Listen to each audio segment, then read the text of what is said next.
Rebonjour à tous, comme promis, voici un épisode spécial.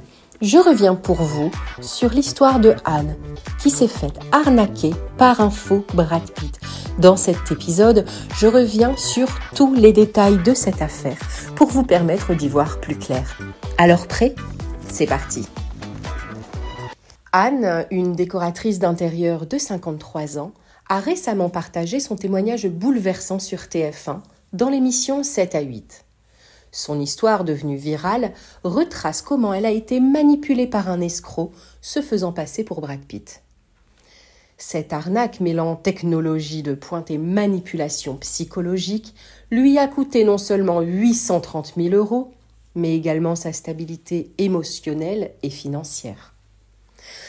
Alors, tout commence en février 2023, lorsqu'Anne, en vacances au ski, décide de s'inscrire sur Instagram. Rapidement, elle reçoit un message intrigant de Jane Etta Pitt, prétendue mère de Brad Pitt, qui lui écrit qu'elle serait parfaite pour son fils. Peu après, Anne reçoit un autre message, cette fois signé Brad Pitt lui-même. Les échanges se multiplient entre compliments et confessions au moment où Anne traverse une crise avec son mari.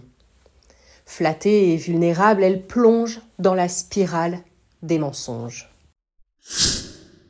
Pour rendre l'illusion parfaite, les escrocs emploient des deepfakes, ces technologies capables d'imiter parfaitement le visage et la voix d'une personne, permettant à Brad Pitt d'envoyer des vidéos truquées et de fausses pièces d'identité. D'autres faux comptes interviennent pour renforcer la supercherie.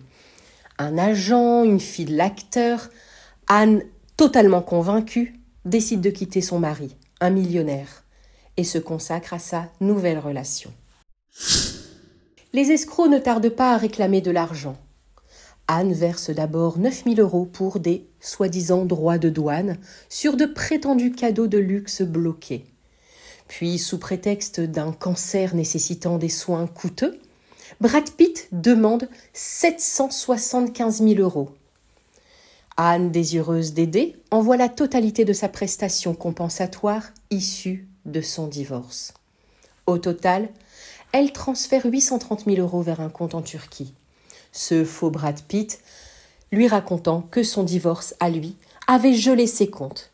Il lui enverra même un faux relevé de compte avec des millions dessus, lui promettant de la rembourser dès que son divorce serait acté.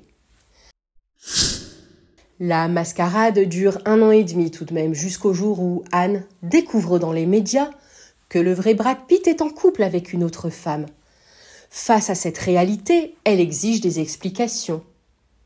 Les escrocs, ne reculant devant rien, montent une fausse vidéo, un faux flash info, pour la convaincre que leur histoire est bien réelle. Sur cette vidéo, une fausse journaliste annonce en anglais que Brad Pitt est en couple avec une Française prénommée Anne. Finalement, Anne comprend l'ampleur de l'arnaque et décide de porter plainte. Anne, ruinée, a dû vendre sa maison et ses meubles.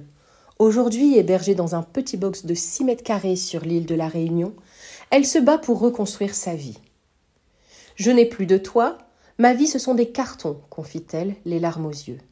Pire encore, son témoignage sur TF1 lui attire une vague de moqueries et de harcèlement en ligne. Des internautes et même des figures publiques comme la chanteuse Camille Lelouch s'amusent de sa supposée naïveté. D'autres, plus empathiques, dénoncent cette cruauté. Le chanteur Vianney, par exemple, a exprimé son soutien. « Je n'arrive pas à me moquer d'une femme vulnérable qui s'est fait arnaquer. C'est profondément triste. » Sous la pression, TF1 a finalement retiré le reportage de ses plateformes, mais pour Anne, le mal est fait. Grâce à Marwan Ouarab, fondateur du site Find My Scammer, qu'on peut traduire par « Retrouve mon escroc », l'escroc principal a été identifié. Originaire du Nigeria, il opérait avec un groupe de 3 ou 4 complices et aurait déjà piégé 34 victimes en se faisant passer pour d'autres stars comme Keanu Reeves. Et selon Warab, les autorités sont sur le point de procéder à des arrestations.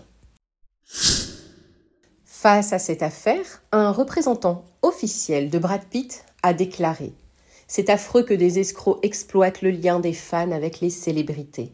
Cela rappelle l'importance de ne jamais répondre à des messages en ligne non sollicités. » Pour Anne, cette déclaration est un maigre réconfort. « Je ne suis pas folle ni niaise, je suis simplement tombée dans un piège redoutable », explique-t-elle dans une interview YouTube, espérant sensibiliser le public au danger du numérique. Et voilà, c'est fini pour cet épisode spécial, mais on se retrouve tout de suite sur Instagram ou demain pour un épisode de News People. Allez, ciao ciao!